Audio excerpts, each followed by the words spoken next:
Hi, it's Winton Churchill with the Barefoot Consultants, and I'd like to welcome you to our Facebook Friday call.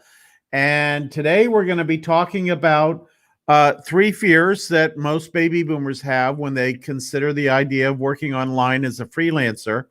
And we're going to talk about how to get around those, overcome those, what you can do. And in some cases, the fear might be justified, and maybe it's something you don't do. Maybe it's not a fit. But I have found most, particularly baby boomers, that say they don't think there's anything they could do online, that after 15, 20-minute conversation, they usually have a pretty good list of things they can do online. And we're happy to point them in the right direction to get on some of the freelance networks and that sort of thing, and prove it to themselves. That's what the big issue is that we can teach you through our programs. And I know a number of people that come on this call and see this playback are actually in one of our courses. But you can prove it to yourself. That's a great thing. If you are looking to earn an income and you find something like you want to be a blogger, you kind of have to go out and build a website and build traffic and that kind of thing. But if you want to be a freelancer, there's networks every day where there are hundreds of thousands of jobs available, where people are asking, what skills do you have and how much would you charge to do this job?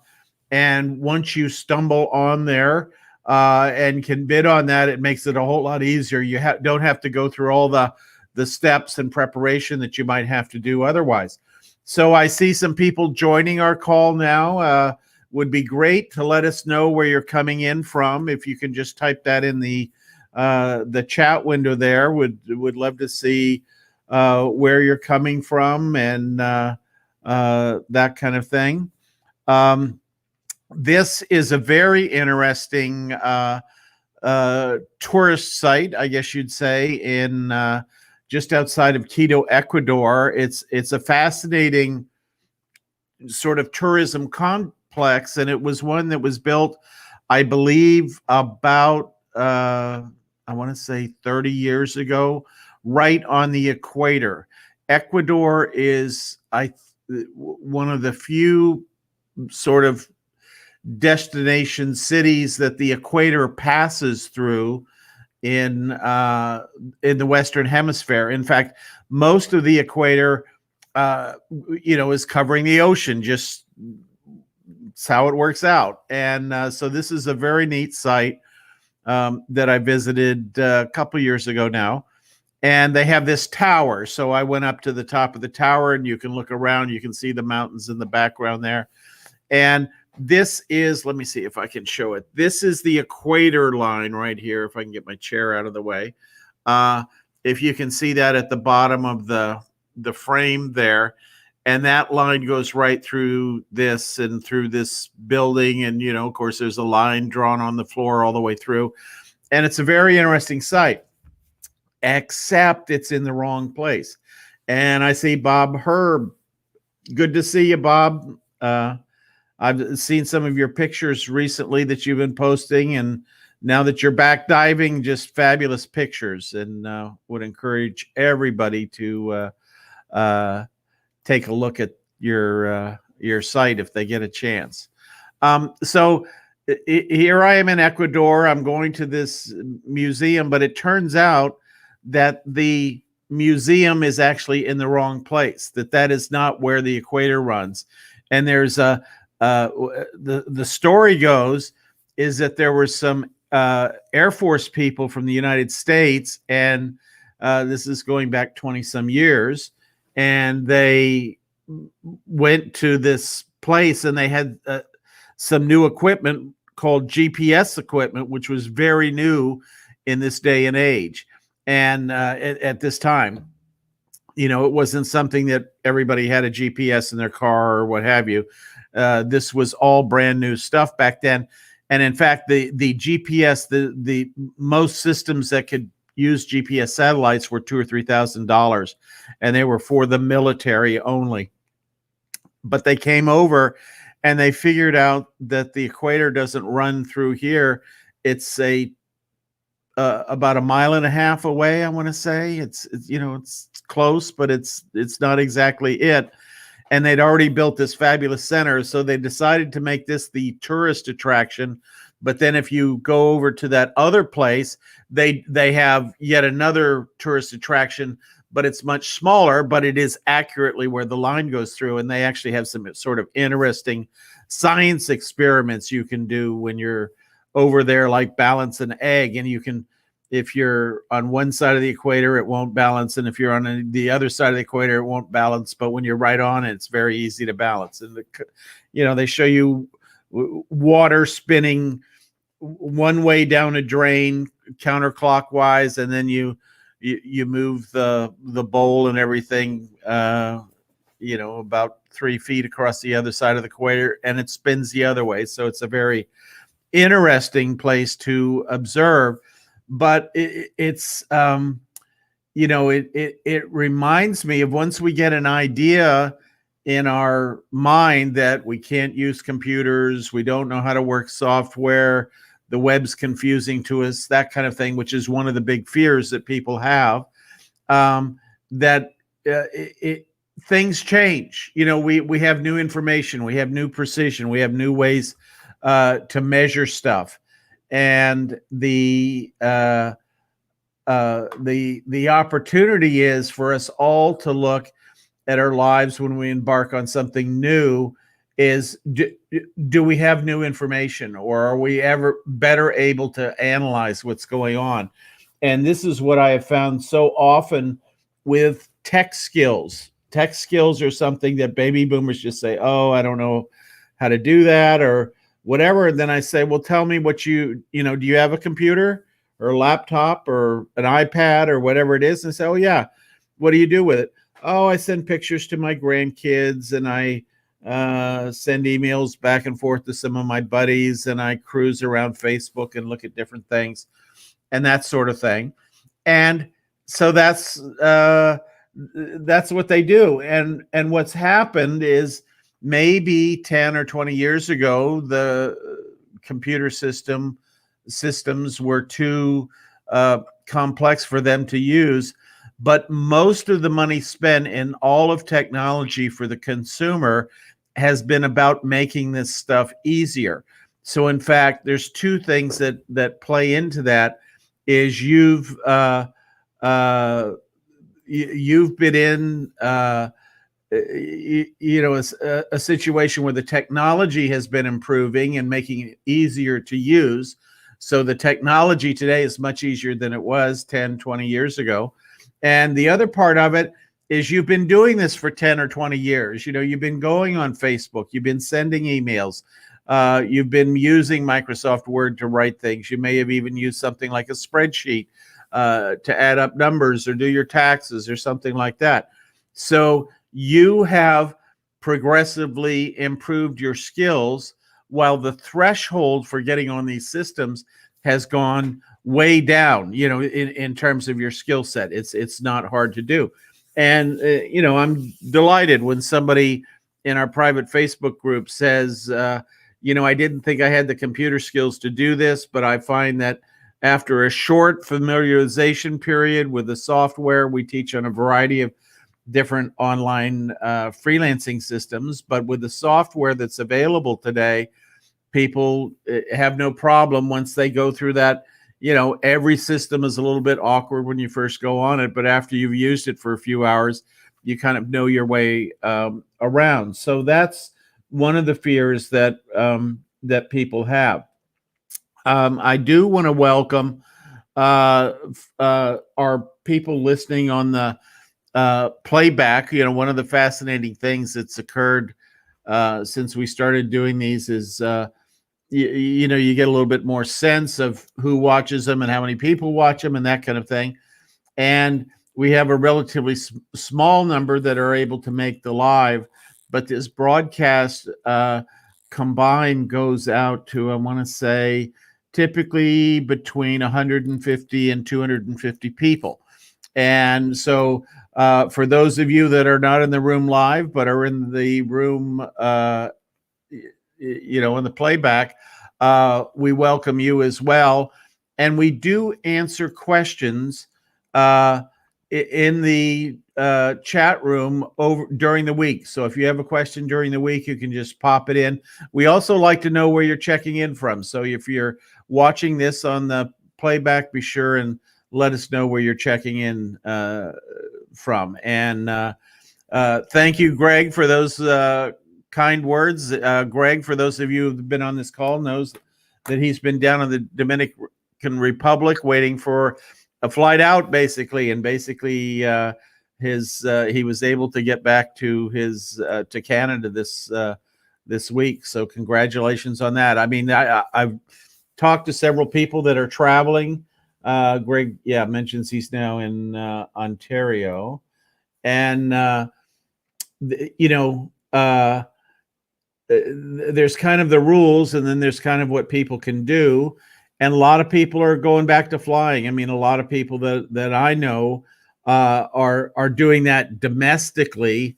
It's interesting. In my case, I'm in Dallas, Texas, where I've been since the lockdown occurred. I was on a business trip here, have lived mostly in Mexico for the last 14 years, and all of a sudden found myself in Texas, and it's interesting. There's a lot to see and do here, and I'm not able to do any of that because it's still pretty much a lockdown situation, wear a mask situation, and the other part of it is I'm just not familiar with where I live. So eager to get back to Mexico. And what's interesting, in Mexico, you have to have a visa to go in now, and they like people coming into resorts in Mexico, so they are allowing people into resorts safely, apparently. I mean, I've talked to several people that have visited in Mexico, and the people at resorts are spending $500 to $1,000 a day, which of course boosts the economy. But people like me that have a place in Mexico, I spend $50 a week on food when I'm there and burn up a little electricity, and that's about it. So they're not letting folks like me back into Mexico. And I'm fortunate to have had my first vaccination and waiting on the second, and hoping that once I'm at full immunity, that I can get back to Mexico. So fingers crossed. It looks like the vaccine, where it's being distributed is really bringing down the count, or numbers of different counts, and so we're all delighted about that. And we will have more opportunity to move around, hopefully towards the end of the year. Most people that I talk to that are kind of in the know think we're looking at about the end of the year. So the second fear that many baby boomers have is around their skill set. They think that, isn't working online kind of a programmer's game or a website developer's game or that kind of thing. And what they don't realize is now, depending upon which network you're looking at, 30% to 50% of the jobs on that network are not that kind of work. It's things like doing proofreading, doing customer service, writing articles, that sort of thing. So every morning, for those that know how to do this, they can get up and log in and cruise through a set of jobs that are ideally sort of tuned for them, and get using their skills, find things they can do. Baby boomers actually have an advantage in this area. First of all, most baby boomers have at least 2 or 3 decades of experience doing work, and you have a job and you have a job title, but within that job title, all the time you're doing things like proofreading, editing, Lots of times in the office that Bob and I worked in many years ago, there's always somebody turning to you and say, "Hey, I'm getting ready to send this to a customer. Would you please read it over?" That's proofreading. Or here's a proposal we're sending out, or here's a white paper on a certain topic, or in Bob's case, he would put together our newsletter that we would send out to customers, and always asking to proofread this, proofread that kind of thing. And lots of other skills, and lots of relationship skills, and lots of problem solving skills. And we live in a unique time when with the pandemic, where now we need people, especially as freelancers, that are good at solving problems. These are problems that have never presented to us really before. But when you've lived to the age of 50, 60, 70, you have lots of skills that are very good and very useful at solving problems. I mean, a big part of your life is getting out of jams of one kind or another at work. The department's over budget, so you got to figure out a way to bring that in line. Good news is you got a new job across on the other side of the country. Bad news is you got to figure out how to move your house and your family to the other side of the country. And the thing that we're dealing with now is that basically every business, every nonprofit, every government organization has to retool their systems in order to work effectively in this virus situation. Social distancing seems like it's going to be going on for a while. Wearing masks seems like it's going to be going on for a while. In some cases, even if you've been vaccinated and that's gone successfully, the thought is you still could get COVID. You just won't have symptoms, but you could still spread it. So there's still important to keep the mask on. So that problem solving skills, and you've solved big problems along the way, and especially if you've ever worked in a retail establishment or retail setting, basically you show up to work and solve problems every day. I was just talking to a realtor about their day and how that's different. But in some sectors, people are still buying homes at increased levels. A lot of people are moving out of the city into the country, basically rural areas. And, this guy is still getting up and solving problems and getting people financed and getting paperwork filled out and that kind of thing. And that's all part of the problem solving activity. So that is a very valuable skill. And the hardest part of this is taking that problem solving skill set and all the things that you've done and what we call your domain of knowledge. If you've worked in a particular country or occupation, or have a particular body of knowledge, you might be have a master's degree in chemistry to do the work you do, or a master's in business is another one. It's how do you break that down from these into the components that these online networks need to sort of match you with the work. And these networks are a little bit like dating sites, and they have to get people to kind of structure their information in a way that other people looking for someone to date can kind of quickly assimilate it and say, is that somebody I want to initiate a relationship with or not? And that's really what goes on in these online sites. And if you don't properly explain who you are and what you're capable of doing, freelance buyers won't understand that. And what we find is a lot of people, when they get on and they talk about their skills, they talk about, hey, I did this, I did that, I did this other thing. And that is really the incorrect way to do that. You want to speak from the perspective of the buyer. You want to say things like, my 23 years experience doing X means you'll get a seasoned professional that has a history of quickly and accurately delivering a result. And so there's a difference there of saying I did to putting in terms of a benefit for the buyer that's reading your profile right at that moment.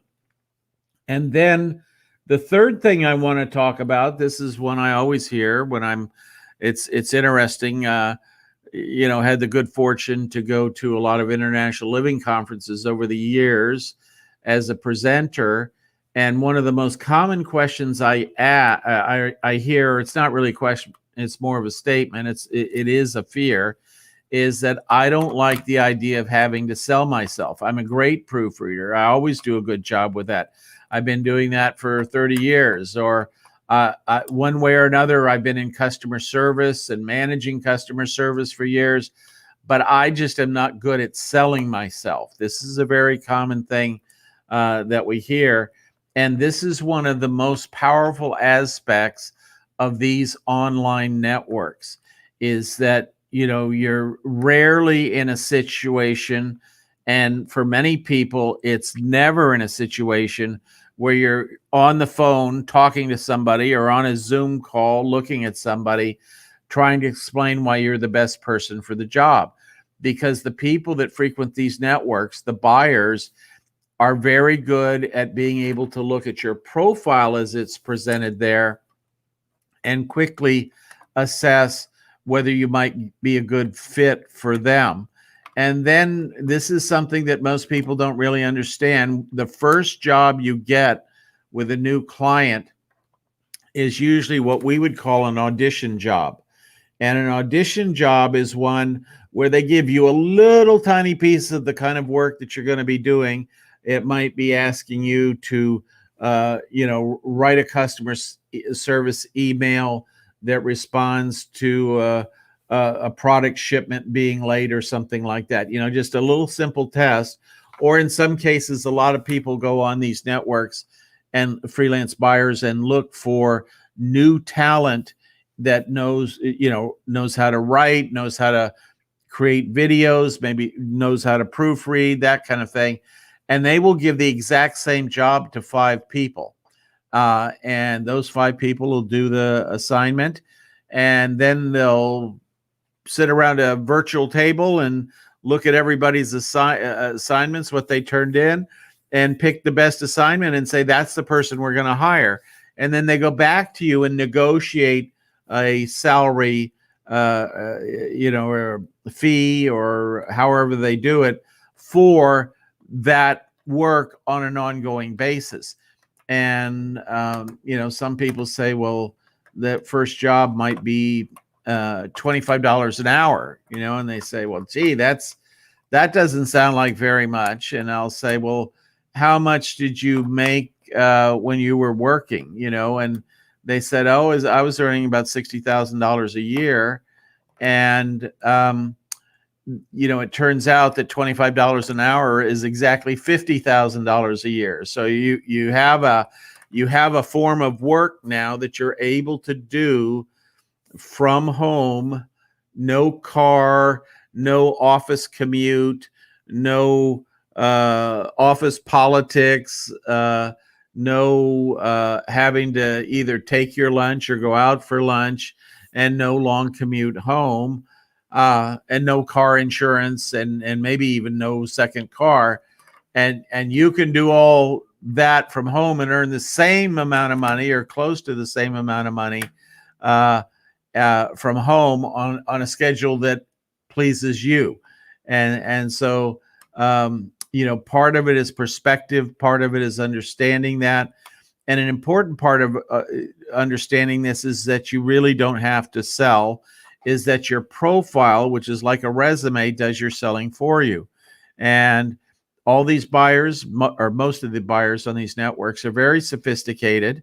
They look at your profile. They look at samples of the work that you've done in the past, and they have a pretty good idea. And they're willing to spend, I'm going to spend $200, and I'm going to give the same job to 5 different people, and I'm going to figure out who's the best person to hire. And we did this all the time in corporate America. I remember in the IT world, you know, the department I was in, we were hiring salespeople, and we would pay headhunter fees, $20, $30, $40,000 just to a headhunter to find a person that had the skill set that we needed to put them in a particular job. And so to the freelance buyer, to spend $200 to find a really good writer for their newsletter or a really good customer service for their customer service needs, this is, you know, it's very inexpensive for them to do that. There's very low threshold. You know, you could spend hours interviewing people, and certainly I did in my career. And you know, you have a new job opening, you get a stack of resumes. You know, somebody might help you go through them and say, well, these are the best 20 maybe, and then you set up interviews for those people, and then you have 20 interviews. And in some cases, you can learn a lot more by just assigning them some of the kind of work that they're going to do. And this is the idea on the Job and Project Network. So this is what freelance buyers do. Why do I go through all this interviewing process when I can just give them a small piece of the work, see how well they do it, and if they do a good job, bring that person in on a more permanent basis at a more appropriate rate than the audition rate. You know, and for many of us, I was never paid to go on an interview. I guess sometimes I went on interviews that were involved traveling across the country or up the coast, and they would pay for your airfare and hotel lodging if you stayed overnight and that kind of thing. But there was nothing in there that paid me. And that's the great thing about working online, is you don't, you don't have to go through that expense. And therefore they're happy to throw a few dollars or a few $100s at trying out people. And if these weren't called job and project networks, and they were called, I don't know, something else, engagement networks or interview networks or whatever it is, and you reframe it in that way, this is the new way to work. It's not the old way to work. And so it's, it makes more sense in that context. So, so those are the three fears, basically tech. And most people are surprised that they do have the tech to do this. They do have the familiarity. Doesn't mean they don't have to learn a little bit more as they start, but the process of starting and doing this sort of thing will help them learn more about that. The other piece is the skills, and most baby boomers tend to think of what they were doing yesterday or in their career most recently.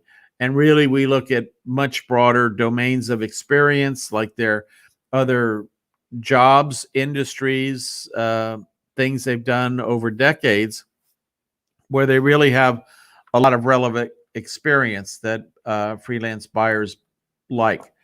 And finally, this issue, this fear of selling, and this is one of the great opportunities in working in the online job and project network, is once you get your profile right, it does a good job selling you. It is the tool that sells you to most of your clients. Most of your clients, you'll never have a conversation before you get your first job. You might have a conversation through email or chat or something like that.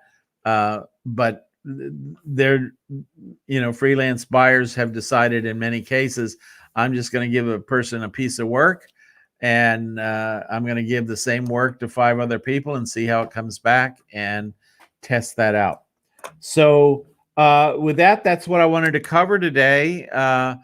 Look forward to seeing those of you in our program next Tuesday night. We're in our challenge series. So this is challenge 4 of 5. So we're talking about lots of interesting things around jobs and keywords and making proposals and that kind of thing. And so we'll look forward to seeing you there. And have a great weekend. Enjoy.